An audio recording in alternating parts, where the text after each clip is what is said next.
네, 오늘은 새 언약의 중보자 되신 예수님이란 제목으로 말씀을 나누겠습니다. 오늘 우리는 중재자, 중보자란 이제 분쟁에 끼어들어 쌍방을 화해시키는 사람이라는 사전적인 의미를 가지고 있습니다. 요즘 우리가 많이 얘기하는 MBTI에서는 INFP의 사람들을 가리켜서 열정적인 중재자라고 표현을 하더라고요. 이 중보자라는 역할은 인간관계에서 매우 중요한 역할을 합니다. 싸움이 일어나거나 다툼이 있을 때, 분쟁이 있을 때, 누가 공경에 처해 있을 때 그 중재자가 다가가서 양 방향에 있는 사람들을 화해시키거나 이해시키는 역할을 하죠. 그리고 만약에 우리가 공경에 처하게 됐을 때 우리 편에서 누군가가 중보해 주기를 우리가 간절히 바라기도 합니다. 오늘 본문은 예수 그리스도를 새 언약의 중보자라고 표현을 하고 있습니다. 이것을 더 명확하게 이해하기 위해서는 두 가지 단어를 저희가 깊게 살펴볼 필요가 있는데요. 첫 번째는 대제사장, 그리고 두 번째는 새 언약이라는 표현입니다. 먼저 첫 번째 단어인 대제사장에 대해서 살펴보겠습니다. 1절에서 2절 말씀을 같이 읽도록 하겠습니다. 함께 읽겠습니다. 시작. 우리가 말하고자 하는 요지는 우리에게 이러한 대제사장이 계시다는 것입니다.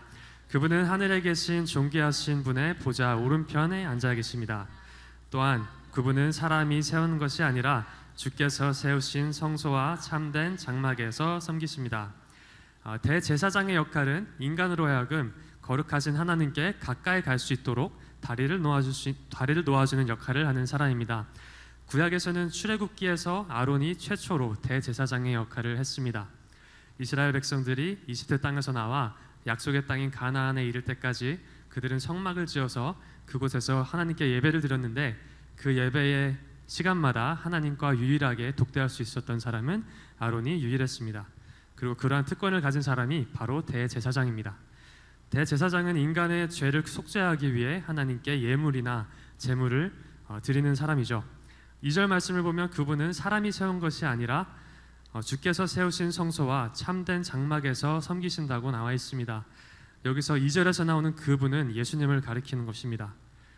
여기서 이제 예수님은 사람이 세운 성소나 장막이 아니라 참된 하늘에 있는 성막에서 우리를 섬기신다라는 것입니다. 여기서 섬기신다라는 표현에 우리가 주목을 해볼 필요가 있는데 왜냐하면 우리의 섬김을, 우리의 예배를 받으셔야 되는 예수님이 오히려 우리를 위해서 그 하늘 성막에서 섬기고 계시다는 것이기 때문입니다.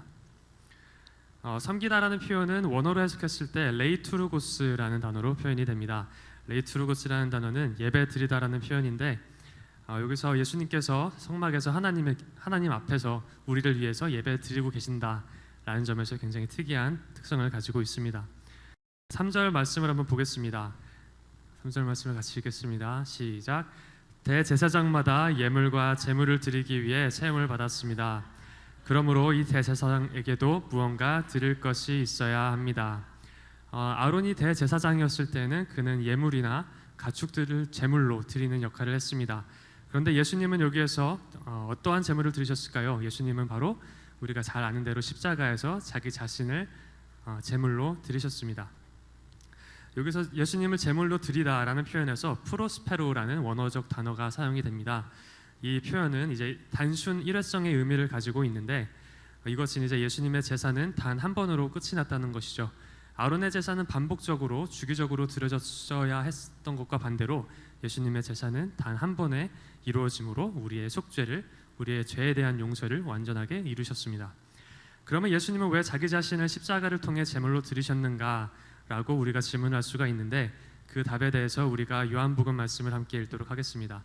요한복음 15장 13절의 말씀입니다.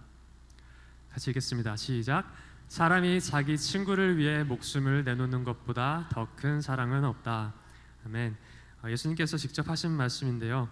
예수님은 직접 표현하신 그 사랑의 표현의 최대치로 우리를 향한 사랑을 증거하셨습니다. 십자가에 달리셔서 우리를 위해 목숨을 내려놓으신 것이 예수님이 얼마나 우리를 사랑하시는지에 대해서 가장 잘 표현해 준다는 것입니다. 이어서 4절과 5절 말씀을 보겠습니다. 4절과 5절 말씀을 같이 보겠습니다. 시작. 만일 그분이 세상에 계셨다면 제사장이 되지 못하셨을 것입니다. 왜냐하면 세상에는 율법을 따라 예물을 드리는 사람들이 있기 때문입니다. 그들이 섬기는 곳은 하늘에 있는 것들의 모형이며 그림자입니다.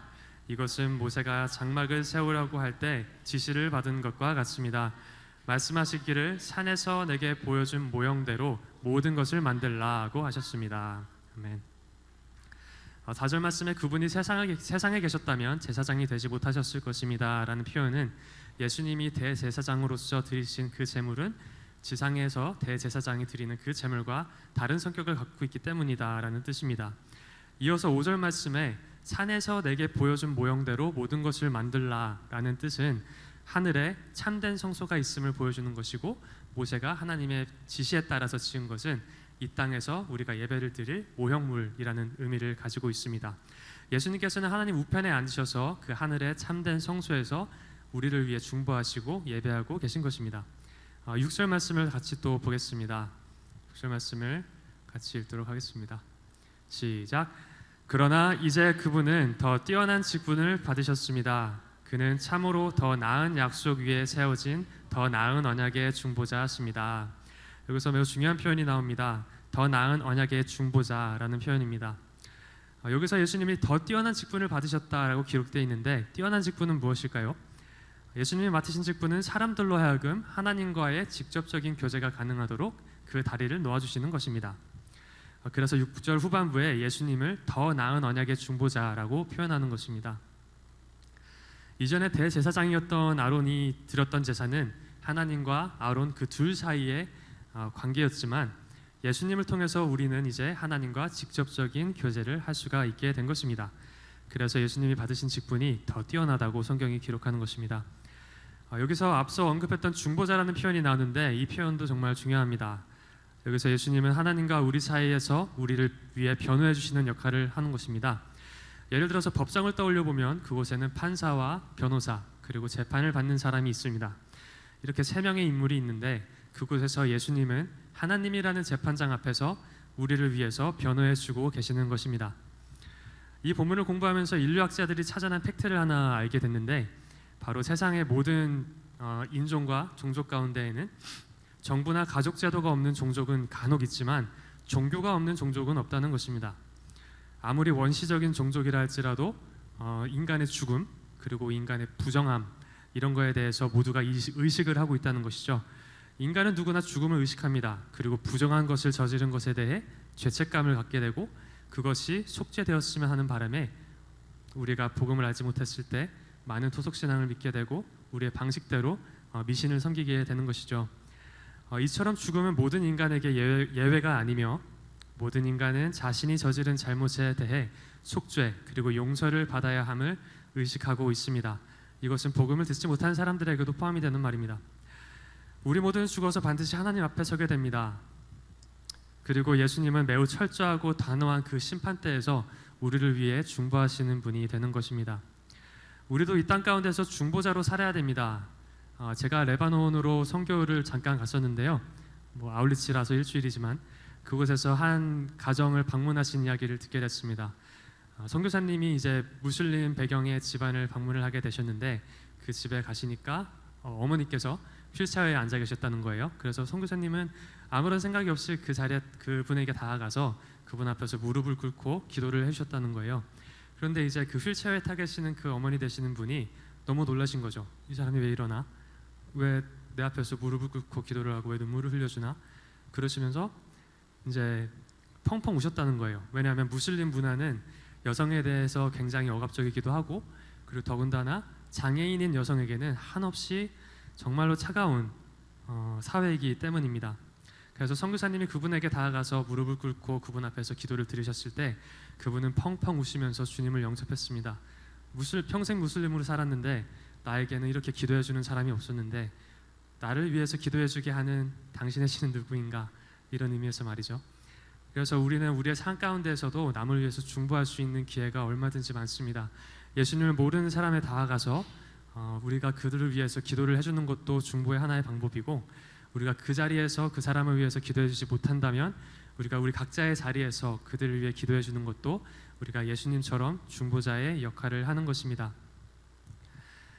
우리가 주변을 떠올려 보았으면 좋겠습니다. 우리 주변에 어떤 사람들이 있습니까? 우리 가족과 친척, 또 우리 친구들, 학교나 직장에서 만나는 사람들, 거리에서 만나는 사람들, 요즘 들어서 마음이 아픈 사람들이 참 많은 것을 저희가 봅니다.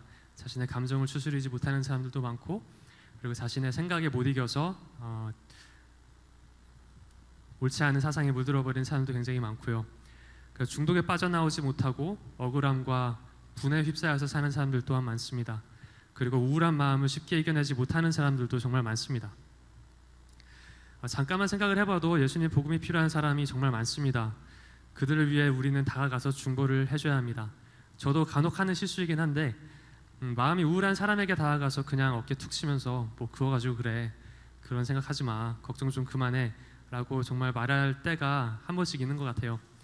그런데 그런 말들은 오히려 많은 경우 그들에게 상처가 되고 그들을 더더욱 그들의 마음을 닫게 합니다. 마음의 우울함이 찾아왔을 때 그것을 감당하는 것은 굉장히 벅찬 일입니다. 현대의학적으로도 쉽게 설명이 되지 않는 부분이기도 하고요. 그래서 주변에 그런 사람들이 있다면 저처럼 섣불리 조언하시거나 잔소리하지 마시고 오히려 그들을 위해 중보해 주셨으면 합니다. 하나님이 그들의 마음을 만져주시도록, 그리고 그 시간을 잘 감당할 수 있도록 그들을 위해 기도해 주는 것입니다. 여기서 예수님의 속죄가 이루어진 것을 뜻하는 의미를 우리는 생각해 볼 필요가 있습니다. 예수님께서 우리를 사랑하셔서 십자가에 달려서 죽으셨다. 이것이 의미하는 것은 우리의 모든 죄가 이미 용서를 받았다는 것입니다. 우리가 연약함에 빠져서 같은 죄를 또 반복하고 그것 때문에 스스로 화가 나기도 하고 스트레스도 받고 나 자신에 대해서 비참하게 느껴지는 때가 있을지 몰라도 우리가 스스로를 바라보며 난 답이 없어, 난 희망이 없어 라고 생각해서는 안 된다는 것이죠. 이미 예수님께서 십자가 위에서 우리를 위해 죽으셨기 때문에 우리의 죄와 우리의 연약함은 이미 용서함을 받았습니다. 하지만 우리가 계속해서 죄에 다시 빠지는 것은 우리가 인간이기 때문에 가진 연약함 때문이고, 그리고 사단은 그것을 이용해서 예수님께서 십자가에서 달려서 우리를 위해 하신 일을 자꾸 망각하도록, 부정하도록 하는 것입니다. 예수님께서 십자가에 달려서 우리의 죄를 사하여 주셨음을 믿으시길 바랍니다. 그리고 그 사실을 우리 스스로에게 계속해서 각인시키길 바랍니다. 이 사실을 마음 다해 믿는 순간 즉각적이진 않더라도 우리는 우리를 올가매고 있는 죄의 습관에서부터 서서히 벗어날 수 있게 될 것입니다. 이 생을 사는 동안 사단은 끊임없이 우리에게 다가와서 우리를 무너뜨리려고 할 텐데, 그때 사단이 가장 많이 쓰는 표현은 바로 이것입니다. 너가 그러고도 그리스도인이야? 너가 그러고도 예수님 믿는 사람이야? 이러한 속삭임에 우리는 분별해서 들을 수가 있어야 합니다. 여러분은 우리가 죄인이기 때문에 죄 지을 수밖에 없다는 것을 가장 먼저 인정을 해야 합니다. 이것은 참 씹어서 삼키기 힘든 말이기도 합니다. 또 내가 죄를 지었어, 난 정말 한심한 사람이야, 이렇게 나 자신에 대해서 말하는 건 사단의 속임수에 넘어가는 것입니다. 우리가 입술로 고백해야 할 것은 예수님이 나를 사랑하시고 나를 위해 십자가에 달려 돌아가셨다는 사실입니다. 십자가 사랑은 이미 이루어진 것입니다. 이 사랑은 거두어질 수도 없고 이 사랑은 취소될 수도 없으며 부인될 수도 없는 실제로 일어난 역사적 사건입니다. 오노다 히로오라는 인물이 있습니다. 이분에 대해서 들어본 분이 계실까요? 오노다 히로오라는 사람은 세계 2차 대전 당시에 필리핀에서 주로 활동하던 일본군 장교였습니다. 그가 전 세계에 이름을 알리게 된 이유는 세계 2차 대전이 끝난 1945년부터 1974년까지 약 29년 동안이나 전쟁이 끝났다는 사실을 부인하면서 홀로 정글 속에 남아서 싸웠기 때문입니다.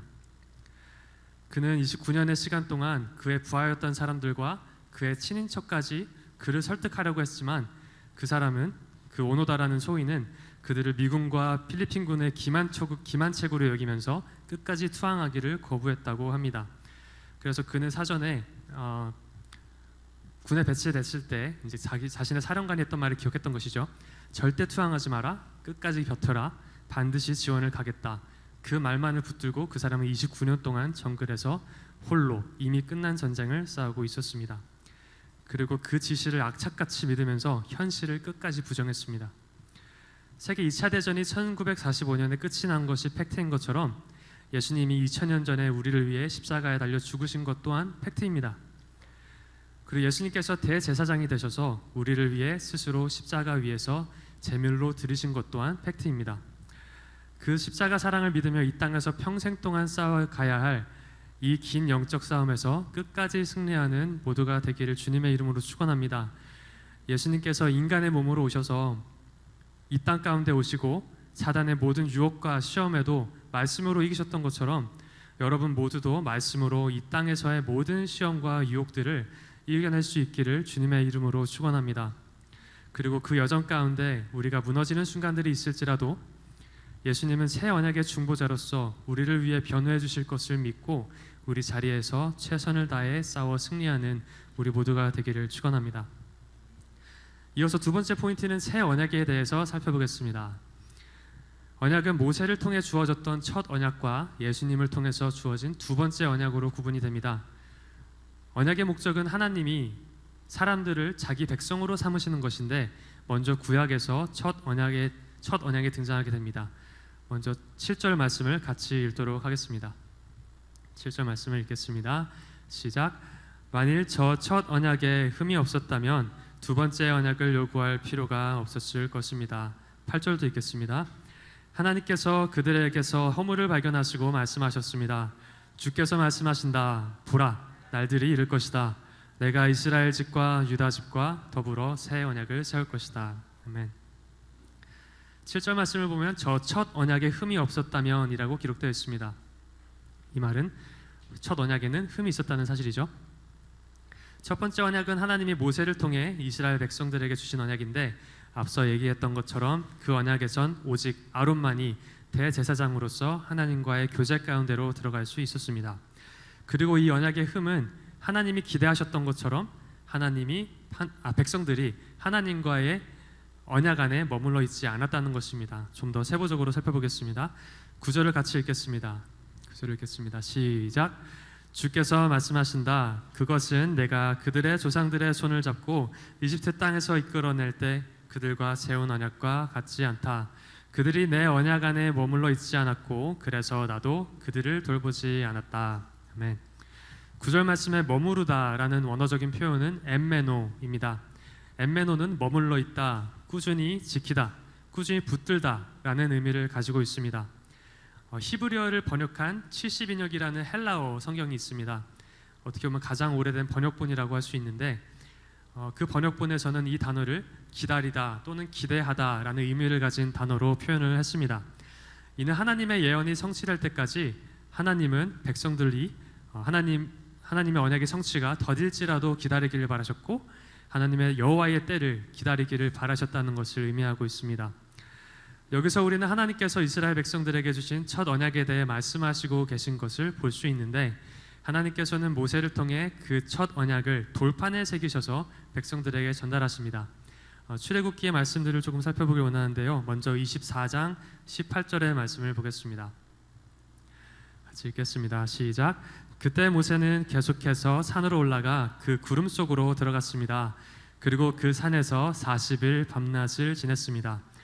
모세가 하나님으로부터 첫 번째 언약을 받게 될 때 모세는 그 시내산 위에 올라가서 40일의 시간을 먼저 보내게 됩니다. 40일의 시간이 지났는데 그 산 아래에서 모세를 기다리고 있던 백성들은 이제 그 광야에서 두려움과 의심에 휩싸이게 되는 것입니다. 출애굽기 32장 1절 말씀을 보겠습니다. 같이 읽겠습니다. 시작. 백성들은 모세가 산에서 오랫동안 내려오지 않는 것을 보고 아론 주위에 몰려들어 자 일어나서 우리를 앞서서 갈 산 신을 만들어 주십시오. 우리를 이집트에서 이끌어낸 그 사람 모세가 어떻게 됐는지 알게 뭡니까? 라고 말했습니다.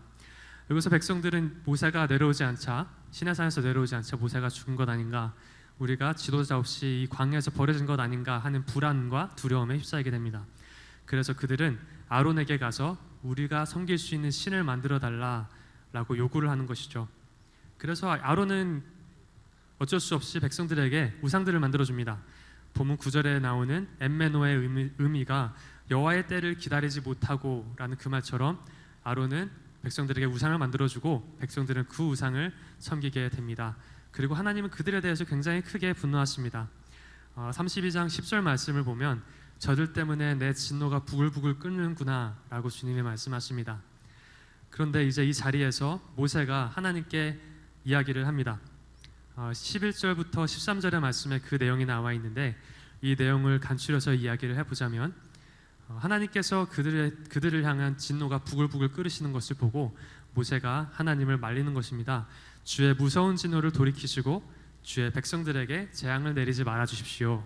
이 장면에서 모세가 이제 예수님처럼 중보자의 역할을 하고 있는 것이죠.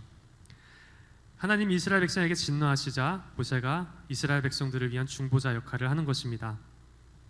그리고 모세의 중보의 역할 덕분에 하나님은 그 진노를 돌이키시고 이스라엘 백성들을 진멸하지 않으십니다. 하지만 이스라엘 백성들이 첫 번째 언약을 지키지 못한 것은 팩트이고 그 첫 번째 언약은 결국 성취되지 못합니다. 성경 전체를 볼 때 우리가 인간의 모습에 대해서 볼 수 있는 것들이 있습니다.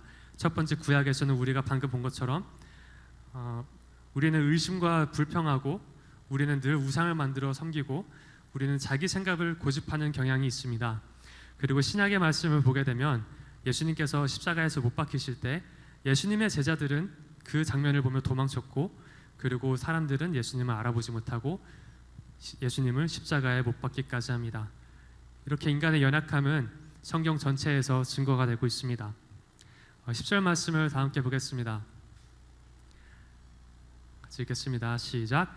주께서 말씀하신다. 이것은 그날 후에 내가 이스라엘 집과 세울 언약이다. 내가 내 율법을 그들의 생각 속에 넣어주고 그들의 마음에 새길 것이다. 나는 그들의 하나님이 되고 그들은 내 백성이 될 것이다. 아멘. 앞서 구절을 보면 그들이 내 언약 안에 머물러 있지 않았고 그래서 나도 그들을 돌보지 않았다라고 하십니다. 그런데 이제 10절 말씀을 보면 그 하나님의 말씀에 논리 구조가 바뀌어 있는 것을 저희가 볼 수 있습니다.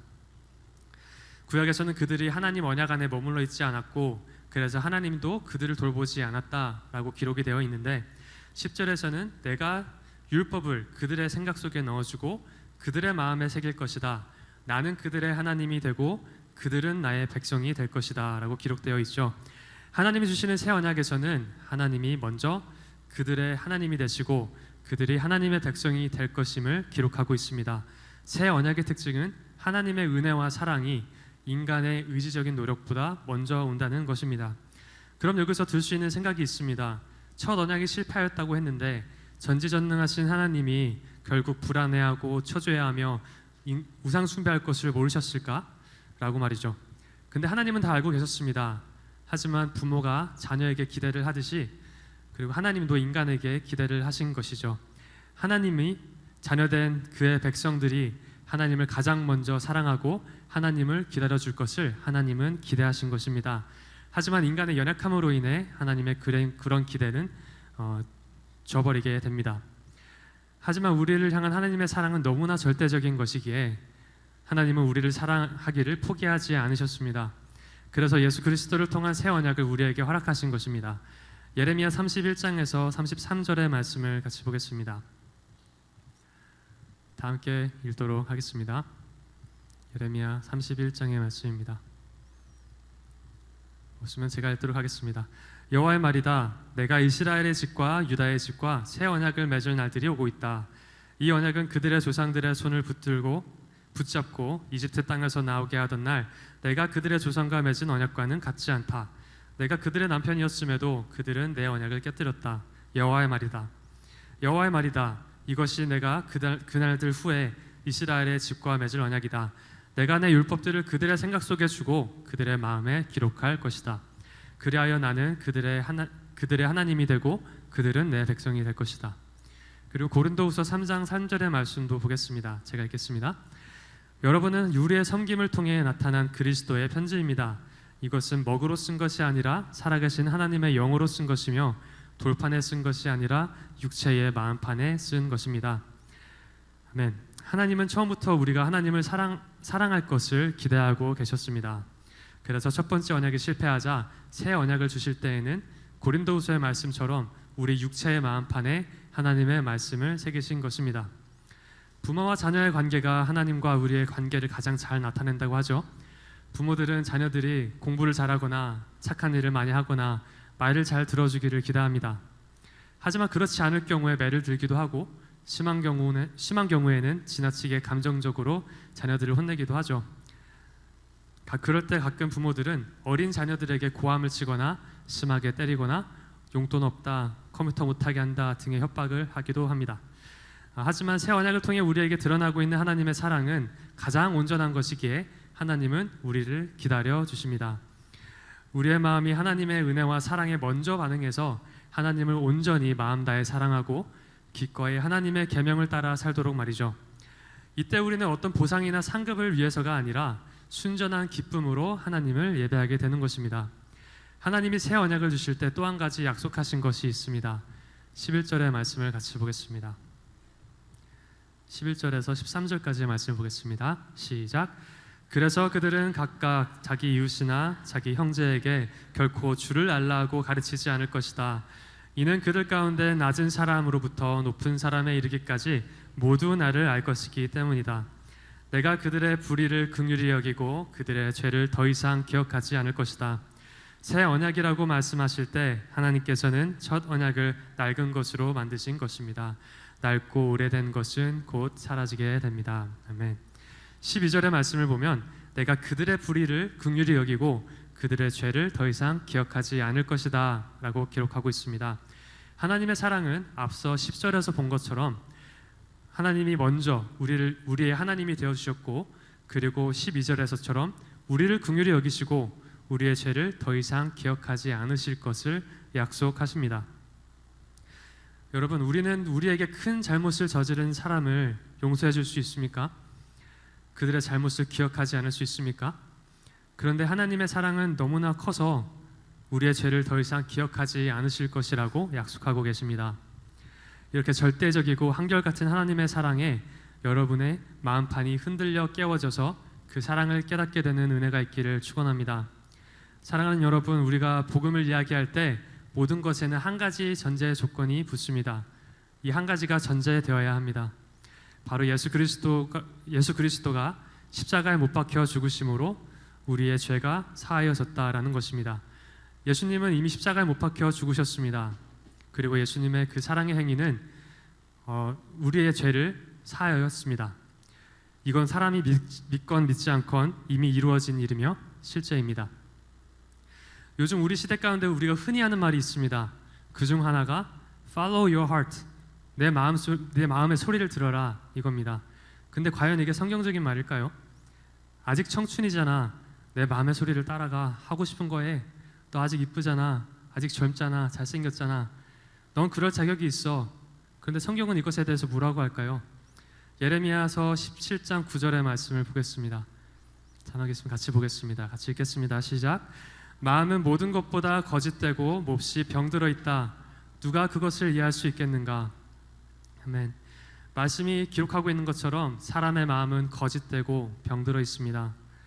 이 말은 우리 마음속에서 우러나오는 생각에는 참된 것이 없고 우리의 생각이 기본적으로 옳지 않은 것에 향해 기울어져 있다는 것을 이야기하는 것입니다. 하나님께서 우리 영으로 우리 마음판에 새겨놓으신 언약이 있지만 우리는 우리 마음의 부패함으로부터 오는 거짓과 병든 생각으로부터 싸워 이겨야 됩니다. 그러한 분별의 줄다리기를 우리는 평생에 걸쳐서 해나가야 합니다. 크리스천 친구들과 이야기를 나누다 보면 간혹 듣는 이야기들이 있습니다. 제가 20대 때 하나님에 대해서, 신앙에 대해서 고민을 할 때 많은 신앙적인 고민을 같이 나눈 친구들과도 이야기를 했던 부분인데 가끔씩 이런 얘기들이 있습니다. 내가 그런 짓을 하고도 큐티를 해도 되나? 내가 그런 짓을 하고도 예배를 드려도 되나? 내 안에 죄가 이렇게나 많은데 하나님께 예배 드린다는 게 말이 되나? 내가 그랬는데 저 강단에 서서 찬양하는 게 말이 되나? 예배의 자리로 돌아가기에 내가 너무 큰 죄를 지어버린 것 같다. 나는 끝났다. 나는 답이 없다. 여러분, 이런 생각들은 경계해야 합니다. 사단은 이런 생각을 틈타 우리의 마음을 무너뜨리고 우리의 영혼을 서서히 파괴해 갑니다. 우리와 하나님 사이의 교제를 끊어버리고 우리의 영혼을 파괴하는 것이 사단의 가장 큰 목적입니다. 결코 우리의 의로, 우리의 노력으로 온전해질 수 없습니다. 우리가 이 땅 가운데 살아가는 동안엔 그렇습니다. 이 사실을 인정을 해야 합니다. 오직 하나님의 은혜로 우리는 하나님 앞에 설 수 있는 것입니다. 그러니 무엇이 되었든 우리로 하여금 예배의 자리에 서지 못하게 하거나 하나님 말씀 앞에 서지 못하게 하는 것들이 있다면 그것이 사단의 전략임을 깨닫고 그것들을 뿌리치고 하나님 앞으로 나와 겸손히 엎드릴 수 있기를 소망합니다. 예배의 자리를 가장 먼저 지켜야 합니다. 반드시 예배의 자리를 떠나지 않기를 주님의 이름으로 축원합니다. 우리의 죄가 너무 커서 하나님 앞에 나아갈 수 없다는 생각을 이겨내시길 바랍니다. 하나님의 사랑은 우리가 이해할 수 있는 것보다 훨씬 더 큽니다. 그리고 훨씬 더 깊고 훨씬 더 위대합니다. 우리를 향한 하나님의 사랑을 절대 과소평가하지 않게 되기를 소망합니다. 이것도 용서해 주신다고, 이것도 알고 계셨다고 라는 생각이 들 때, 그럼에도 불구하고 하나님이 나를 사랑하신다고 우리가 깨닫게 될 때 우리는 하나님의 사랑에 순복하게 되는 것입니다. 라틴어 격언에는 이런 말이 있다고 합니다. Things that are written remain. 이것을 해석하면 새겨진 것은 영원하니 라는 뜻으로 해석할 수가 있습니다. 우리의 마음은 죄로 인해 병들고 거짓되나 하나님이 우리 마음 가운데 영으로 쓰신 것은 영원히 우리 마음 가운데에 자리 잡고 있습니다. 그리고 그것은 어떠한 사단의 거짓말에도 유혹에도 우리의 실수에도 지워지지 않는 것입니다. 말씀을 마무리하겠습니다. 사람은 살면서 수없이 크고 작은 실수를 넘어지고 자책합니다. 그런데 우리의 가치는 이러한 실수로 매겨지는 것이 아닙니다. 하나님은 예수님을 통해 우리를 향한 사랑을 확증하셨고 우리를 위한 중보자가 되셔서 우리가 죽어서 심판의 자리에 섰을 때 하나님 앞에서 우리를 위해 중보해 주십니다. 그렇다고 해서 이 땅에서 우리가 마음 가는 대로 편하게 살 수 있다는 것은 아닙니다.